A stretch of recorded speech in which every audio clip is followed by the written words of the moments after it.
And welcome to a new episode of Digital Coffee. And I'm your host, Brett Deister. And this week we're going to be talking about games from Gamecom, also some new and interesting, hardware for gaming specifically. Steam's got a new beta app that I just tried briefly. And the reason why this is important is because it is very, very interesting to see how the melding of mobile and PC is coming together. So that's the reason why I'm be talking about that, and just a whole bunch more. Plus, are we hitting peak gaming as in terms of hardware? Because very interesting gear, but it's kind of like how far are we gonna go? Is this too far? Are we hitting that peakness? And is it all going to eventually crash? It's going to be it. But let's get on with the show. Have your digital cups ready for this digital coffee. It's going to be a great brew.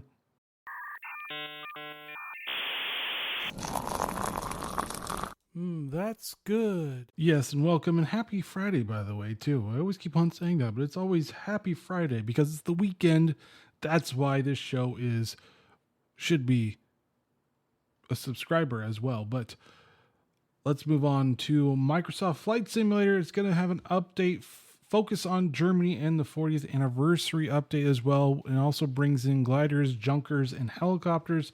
So now you can hover around in helos and see an actual city for what it is. This is very interesting. I've always been a really big supporter on the Microsoft Flight Simulator because it's been such a good game, interesting game. People have flown into hurricanes. They've done different things that they probably normally wouldn't have done in real life. And this is kind of their way of doing it. Real time weather and everything else that helps this game become a little bit more lifelike is very interesting in and itself. And you can just pilot interesting things. Plus with the Halo one previously with the updates, you can fly a Halo bird, which is very interesting too. So if you haven't actually gotten to that or given it a try, you should really give it a try. All right, moving on to Atomic Heart. And Atomic Heart is basically had a new trailer out for it. I'm very excited for it. It is coming out this year, thankfully. It is a very interesting game, almost set in the 80s era, but it's got like very like futuristic for the 80s type of a thing. It's very interesting in the way it's being portrayed. There's a very interesting story to it. It's just, I'm very intrigued with this game. Let's just say that all around, because there's just something different about this game that makes me want to go, I actually want to play this game. Instead of every other thing that's just kind of been common, this one is actually very different. So I like what I'm seeing with this. It's a fresh and mostly brutal look about what could happen in Atomic Heart. Let's see if it's actually road-like or not. That's going to be very interesting to actually see. Then moving on to Ghostbusters Spirits Unleashed, which is basically a 4v1 PvP game where four of you will be Ghostbusters and one will be the ghost, and you try to capture the ghost. And it's very interesting. The ghost can actually hide within things and pretend to be things like trash bags or whatever. So it's a very, evolve type of game, except with just not monsters, it's ghosts instead. And this could be a fun game with friends in general, just to like coordinate and try to figure out how to get this ghost. But interesting to say the least. Will it be better than Evolved and the other games that are similar in this vein? Hopefully. We'll find out if it's actually going to be any good when it actually is released. But yes, you can team up with friends to haunt in the ghost or whatever else you want to say about that. But it's going to be a very interesting game to see how well players respond to this. All right, moving on to another game announced is going to be the Great War Western Front. Now, this is a game that has been or is being developed by some of the people that originally developed Command & Conquer games. They actually recently did the Command & Conquer remastered ones. And so this is very interesting. I'm very interested in this one because I love strategy games. I miss that there aren't as many as they used to be in the 90s, where they just came out like every year almost. I do miss that. There's still some great strategy games coming out.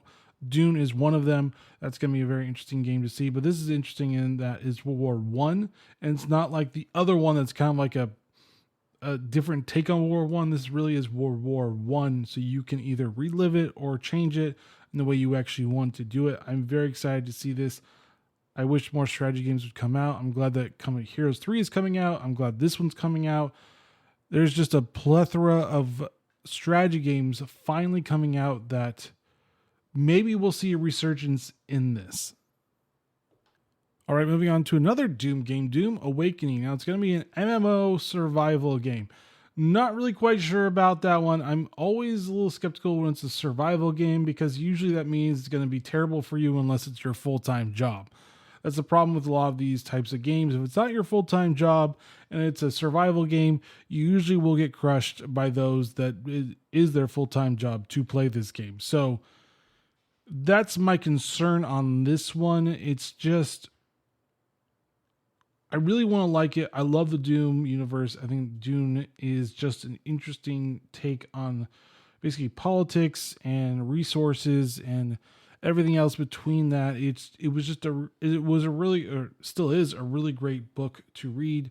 The movie Dune Part 1, which they probably should have said Part 1, but they didn't, was interesting as well. And it's just the dichotomy of just strife between factions, strife between people, controlling planets or controlling lands for resources, that type of thing had very interesting themes within it. So let's see how well they tap into this. Unless you're just going to always be the Fremen, or are you going to be able to not be the Fremen and be the Atreides, to be the other two houses or more as well. Should be interesting to see if that actually does happen or not. I'm not quite sure because it was just a CGI trailer. And I really don't like those that much because they don't really tell you anything. They're just all about the story. And I'm like, great, but games are different. Like, give me something. Give me some like basic gameplay or something like that. Give me slices. Stop giving me less slices. All right, moving on to Dead Island 2. Yes, it's coming out. Surprisingly, it's coming out. It was announced several years ago, and then it kind of just went off into the ether, and now it's finally coming out officially. You're going to be in LA, which is very interesting because LA technically isn't an island, but maybe in this type of storyline, it is an island. Not really quite sure how they're going to deal with that, but yes, Dead Island 2 is finally coming out. Should be interesting to see what,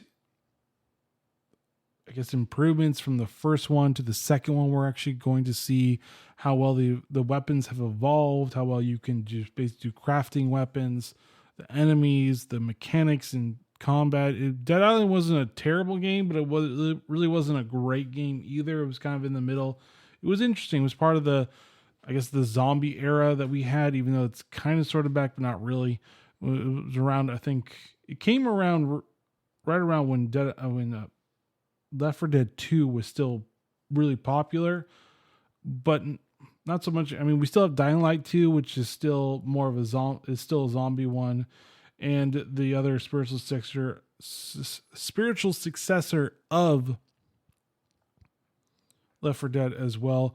I forget the name of it, but it's still by the same developer of it. So there has been a little bit of a resurgence, but not too much on that one. All right, moving on to Lords of the Fallen. So it originally came out in 2014, Lords of the Fallen, but it looks like there's going to be a new rebooted one, I guess. Because Elden Ring did such huge success that everybody's trying to capitalize on the Elden Ring success. And so why not with Lords of the Fallen? Not really sure about how this is going to, if this is going to be just a brand new reboot version of it, or if it's going to continue of what Lords of the Fallen originally did. Not really sure about that, but the original did come out in 2014. It was kind of a Dark Souls clone, so it's kind of funny that this is coming back when Elden Ring got really big, and so this is going to be an Elden Ring clone, because we're probably going to see a lot of those coming down in the pipeline, but not really quite sure about this. Once again, it was just a CGI trailer, so there's not much to actually really get out of this except for, the pretty CGI, and that's really about it, which I always say, give me the actual gameplay. I want to see the gameplay. All right, moving on to Age of the Empire 4, which recently came out last year around November time. It's going to be free to play this week on Steam because of the 25th anniversary. You get to see some of that going in, so check it out if you want to. Age of the Empires is a very storied real-time strategy game that goes through the ages, hence Age of the Empires. But it should be interesting to see how well this actually does, if you'll actually want to play it or not. But I'd say go for it. Like I said, always huge supporter of real-time strategy games. And with it being made by Relic Entertainment, it's done by a company that does know how to make real-time strategy games. They've made the Company of Heroes franchise. They also made the Homeworld franchise as well. So pretty strong pedigree. All right, moving on to Evil West. And apparently you'll be able to remove spiders if you're arachnophobic in this game. Now, Evil West is a very interesting game, as it's kind of like a mix between like a horror or a type of horror game, but also Red Dead Redemption at the same time. It does have a feel of open worldness to it. It's very, very interesting because it's got its own unique twist to it. Now, Flying Wild Hogs did do Hard Reset and also Shadow Warrior, so they do have a pedigree on actually making really fun first-person shooter games.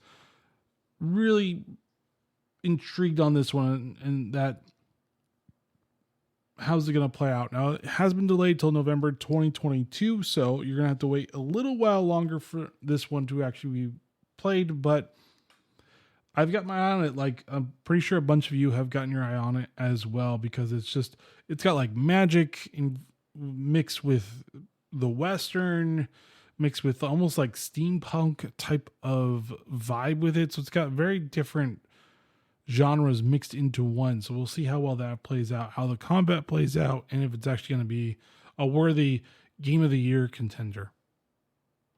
All right, moving on to Homeworld 3. We actually got a little bit of a gameplay trailer, finally, thank you, for ambushes and a way to move around your different types of squadrons and fleets. And they showed like one had to deal with fighters. That was pretty easy. And then when the missile frigates came, they had to maneuver. One went underneath, one used cover to actually kill it, and then different types of units.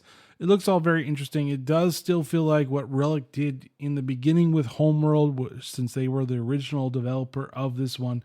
They actually did make it quite memorable. It was probably one of the best and most intriguing real-time strategy games, because X and Y and also Z axis, so you can move your fleet anywhere within the X, Y, and Z axis, which made it even more interesting because you could come up from above, down below, kind of sideways. I mean, there's so many different ways you could go about it. So it was a very interesting strategy game, real-time strategy game that I'm glad they finally brought back, because they needed to bring it back. And regardless of how much I just don't really care about Gearbox, fair enough, they actually did something pretty good. So I'm glad they actually brought it back, because it needed to be brought back. All right, moving on to Flashback 2, and it has been delayed till 2023 because this is the new theme of gaming, is that everything that's coming out will probably be delayed, because that's what happens. They don't want to have a repeat of 2020 where everything that came out was a broken mess. So they have said they're going to be doing, because they need to work on it, because it was originally supposed to be coming out in winter 2022, and now it's not going to do that anymore because they need more time to work and polish it up to make sure that it is. Now, I think Flashback 2 is from like a 90s era version of Flashback, if I'm not mistaken. So it should be interesting to see how well time has passed and how well this one will do, with the previous one being so far out or so long ago that it was actually made. If this will actually be any better, interesting, worse, we'll actually finally have to see once it finally comes out in 2023. All right, moving on to Overwatch 2, and Junker Queen is going to get nerfed. That's right, Junker Queen was a little overpowered in the beta, and I can attest to this. She can be quite difficult to handle, only because mostly because of her shout. Her shout basically gave her 200 extra health, gave her allies 100 extra health, and a speed boost. So it was a lot to give one character that probably should be nerfed. It probably should be only give maybe 50 to allies and maybe 100 health and no speed advantage. I would actually get rid of the speed advantage completely because you can't. The problem with Overwatch 2, and I'm starting to see this a little bit more, is that they're trying to make characters almost everything and perfect, and the problem is they do need actual or counters and good counters to it. Just like in the previous games, a lot of characters were counters to other characters, and that's how you played it. You saw that your characters didn't work, so you changed to counter the characters that have had it right now. So that's what they should be doing. But I feel like a lot of times they just be like, let's make a perfect character. And it's like, that's not how this works. Now, there were interesting, I guess, ideas for this and saying that instead of nerfing her, just make all tanks at her level, which is an interesting idea in general. Instead of focusing on just the DPS, you give the tanks, or let the tanks be menacing, because that's what the tank role is. It's a menacing role where we take a lot of damage, but we deal a lot of damage, or deal a good amount of damage, I probably should say. So that is something to consider. Will they actually consider it? Probably not. It's probably not going to be considered at all, but it's interesting to look at. Let's just say that. All right, moving on to Battlefield 2042 and Season 2, which starts on August 30th. It's going to be Masters of Arms. There is going to be 2 new vehicles, 3 new weapons, a new gadget, a new hero or specialist, also a new map, and also a couple reworks on the maps. Eventually, I think they said Season 3, there will finally be classes be reintroduced, because they figured out that without the classes, it's quite bad. It's not very good at all, to be honest with you. I think this is a good turn of events of saying, yeah, you know what?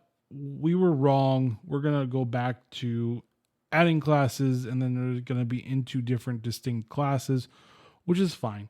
I'm all in favor of that. But so the new weapons is the AM40. It's a powerful carbine design to offer a midpoint between assault rifle and submachine gun. The Amvic, it's a LMG designed for maximum mobility and attachment compatibility, nimble but powerful, and a PF51, which is between an SMG and a pistol. And then there's for the vehicles, there's the EBLM Ram, which is traverse. It's a unique, basically, vehicle, 4-seater vehicle that is capable of extreme maneuverability at low speeds, and also protects itself from incoming damage with the amp ability, and placed a spawn beacon on the battlefield. So it's almost like a mobile spawn beacon, which would be interesting in 128 player conquest mode. Also, you got the Polaris RZR, which is it's basically a fast, fun, lightweight buggy. That's it. You also have the new specialist, which apparently he has a mobile minigun. He also will, when he's revived, he will give the reviver ammo, which is interesting. It's not that terrible of an ability, so it should be interesting to see once it finally is released how much people are going to play it once the novelty wears out, and how overpowered the minigun will be. Because when he places down the minigun, anybody in your team can use the minigun. I don't know if enemies can use it as well. If that's so, it could be very good. A lot of counter plays with that as well. So we'll see how well this actually does. All right, moving on to Spider-Man Remastered, and the update brings sharpness sliders, stability, ray trace fixes, and more. So just more upscaling, more of a slider fix between the NVIDIA DLSS and the AMD FSR 2.0 for upscaling, as well. Also added sharpness sliders to controls and in-game sharpness, and added option to force the aspect ratio of 32:9 or 21:9. Also, fine-tune the spawn rates for crowd and traffic destiny settings to better reflect various mods. Implement a fix for a bug that turned objects into spiked distorted geometry, fixed white artifacts appearing around buildings while swinging through the city.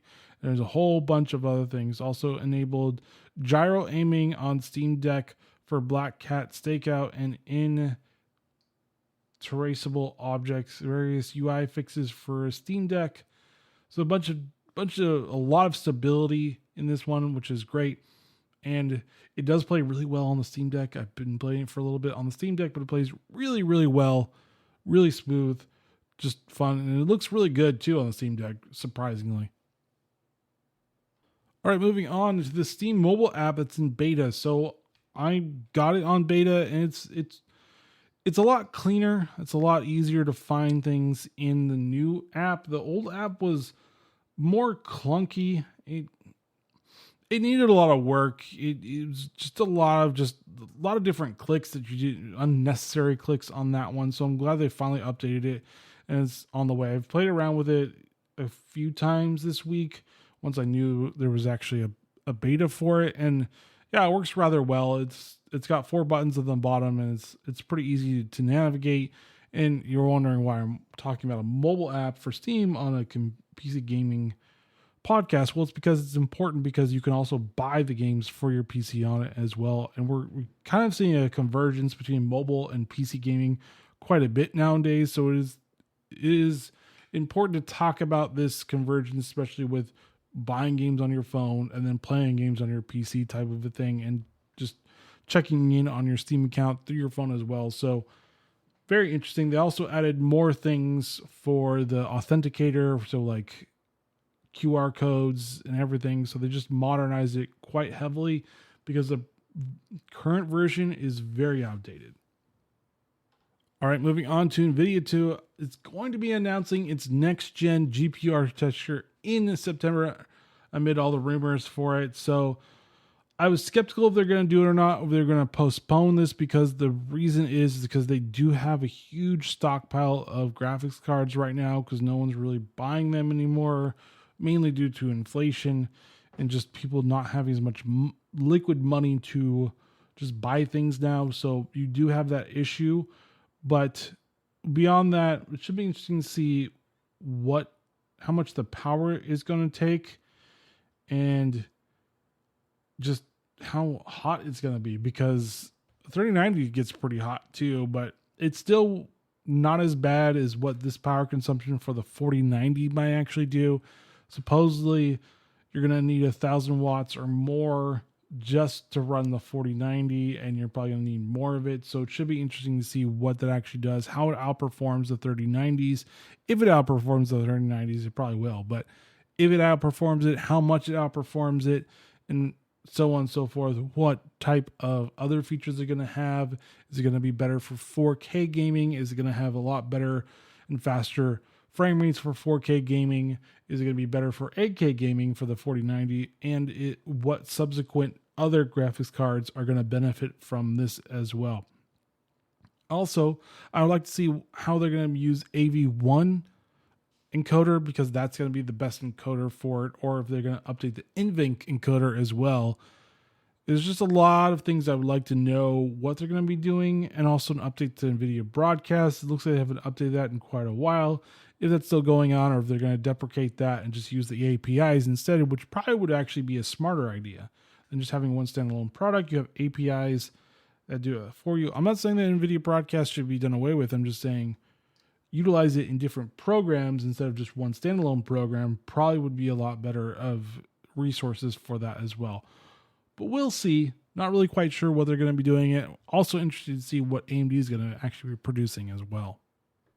All right, moving on to the hardware side. So Samsung is going to be releasing the 990 Pro SSD. This is supposed to be the fastest ever PCIe 4.0 read speeds. And that's read speeds are going to top out just a little below 7,500 megabytes per second. And so far, the write speeds are going to be a little just below the 7,000 megabytes per second at 6,900.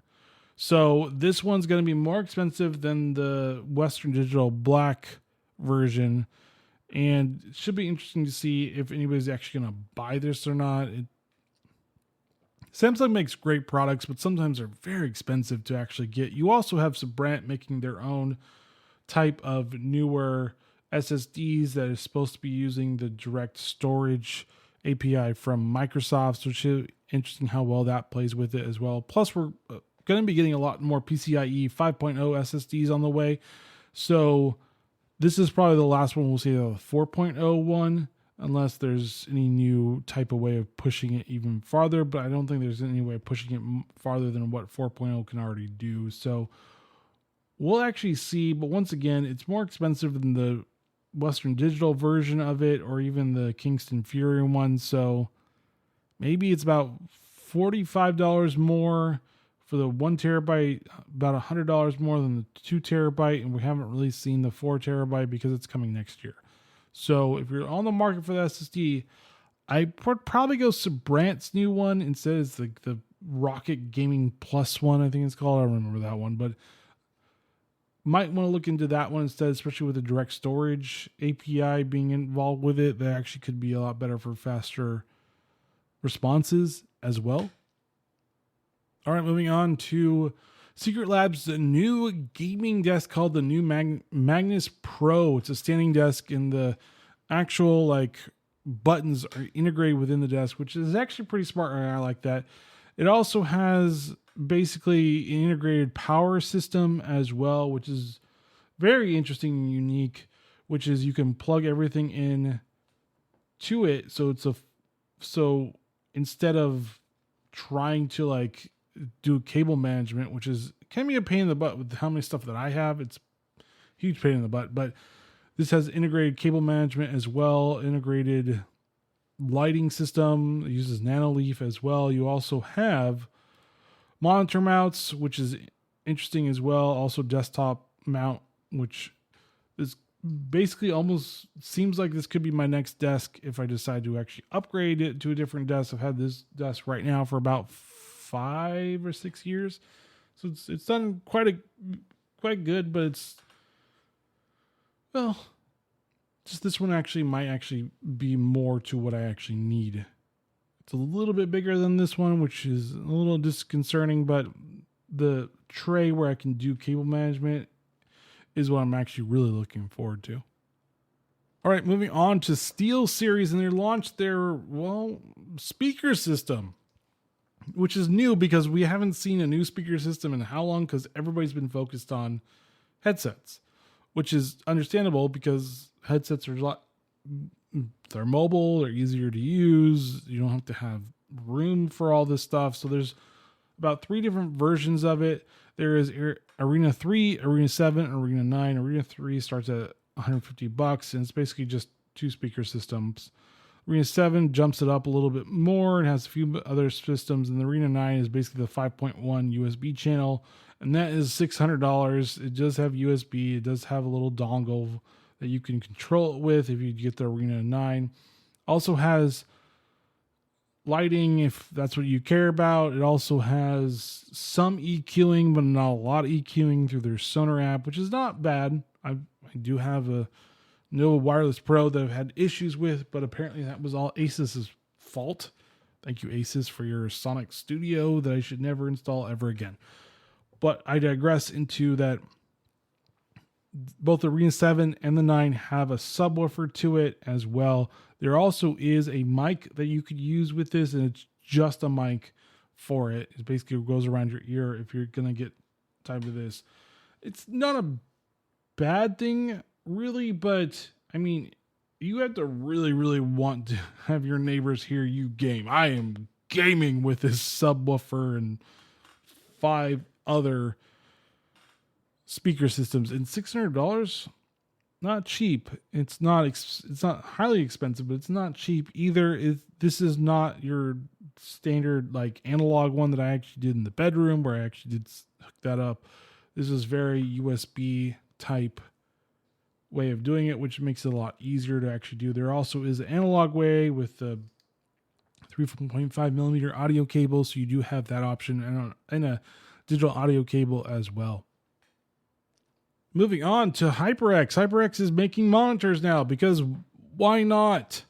So they're making a monitor, which is interesting because they're actually not going to do a monitor stand. They're going to do monitor mounts instead. So like mounting to your desk, which I guess is a lot better than the standard monitor mounts, because the standard monitor stands, I should probably say, is just takes up space. This takes up less space, but I don't understand why every company has to now come out with monitors. Like, yes, we got a lot of options, but really, do we really need that many options? Probably not. Now, as a complaint about that, this is probably the most interesting monitor. It's from Corsair, and it's in partnership with LG. And it's actually a monitor that you can bend the sides and not break. So you can actually bend it to make it a curved monitor, but you can bend it back to make it a straight monitor, and it bends on the sides. And you can only bend it so far, and it's about 800R curvature instead of 1000R curvature, which is the Samsung one. So it's not as bendy as the Samsung one, but this is very interesting in general.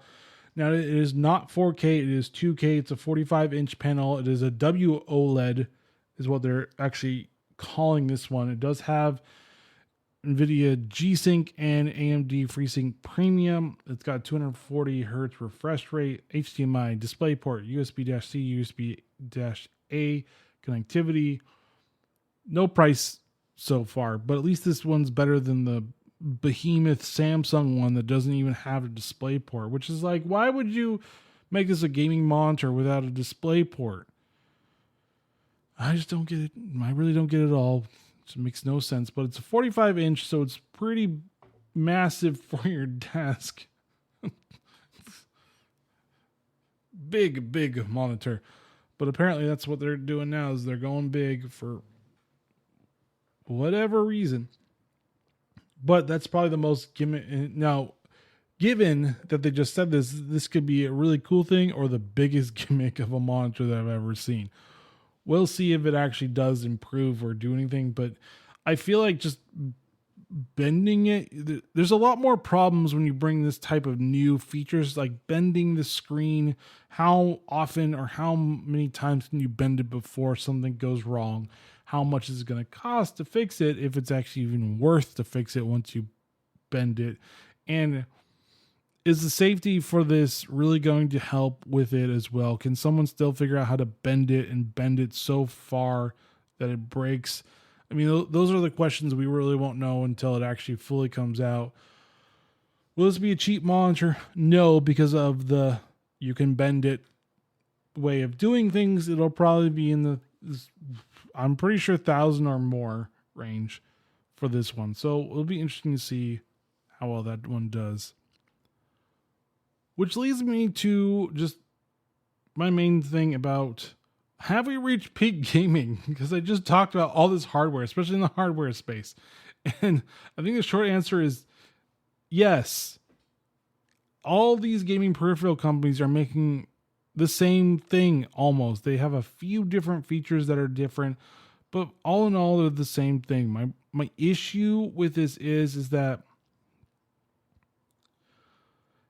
everybody's becoming everything, and how well they're going to be doing everything that they're doing. I mean, I'm glad that Corsair is partnering with LG, because it's actually a pretty good deal for them, because LG is known for their monitors and their TVs. And it's very weird that Hyperx is doing it. And Hyperx was first known for its headsets. Nothing really else. I mean, they eventually got into keyboard and mice, which is fair enough. But Corsair is not really known for its monitors. It was first really known for its RAM, and then its power supplies, and then cases, and then really got into the whole gaming keyboards, which then they put lights on everything. Everybody's like, ooh, they're putting lights on everything. We must put lights on everything. And that's where all the RGB came from. Thanks, Corsair. Thanks for doing this and making our lives even brighter, or at least burning out my retinas. Either way, we have hit peak gaming. Everybody's making everything, and no one's really that distinct from each other, that it just seems like what to buy is really going to depend on how well it actually does, which is fine. I mean, like I said, competition is never a terrible thing, but there is a point where too much choice does not lend to better consumer choice. It just means like we'll probably pick the popular ones anyways, because how many keyboard companies are out there? There's quite a few. There's a lot. And we usually pick the popular ones between usually Logitech, Corsair, and Razer. Steelseries there every once in a while.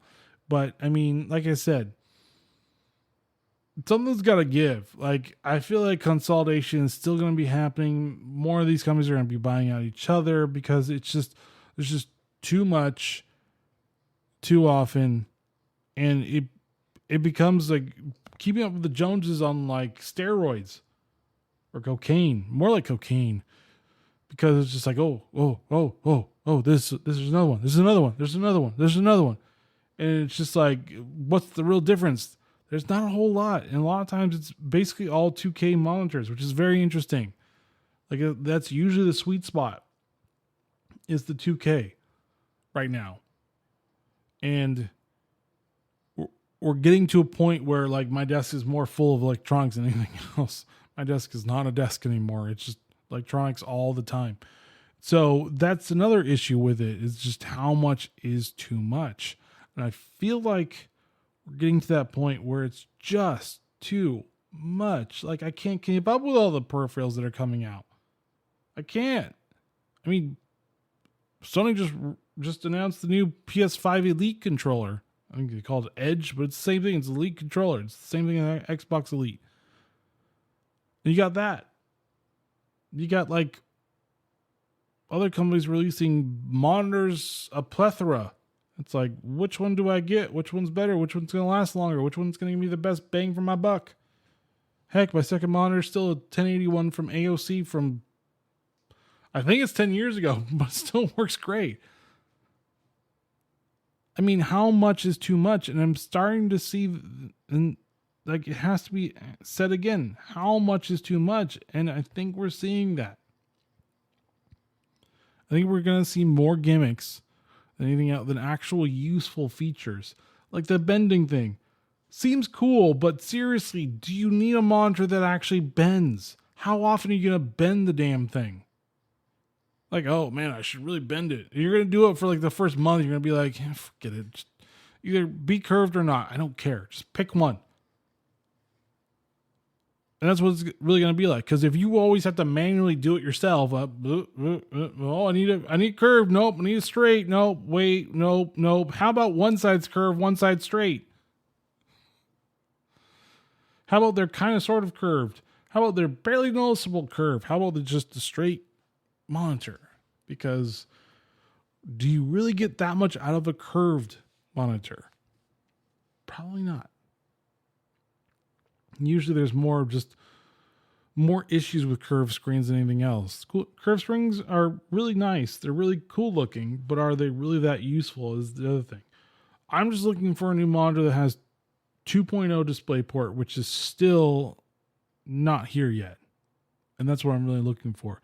Looking for a monitor that has something that I need, that I'm using every day, that's going to work with me, not gimmicks. And if we're getting to that gimmicky era of hardware, oh dear God, this is going to be a long few years until companies are like, yeah, we're going to stop this because no one's buying it. Okay, we're going to stop this. No more. And I'll be like, thank you, finally. But how much is too much for you?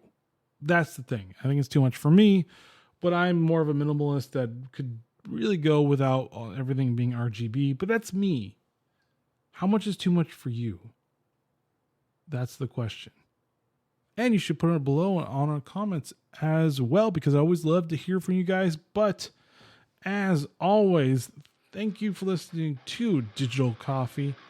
As always, please subscribe to Digital Coffee on all your favorite podcasting, hosting sites and apps. Leave a 5-star review if you like this podcast.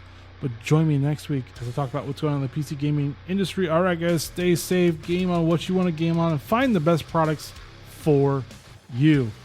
All right, guys, catch you later. Have fun gaming. See you next week. Later.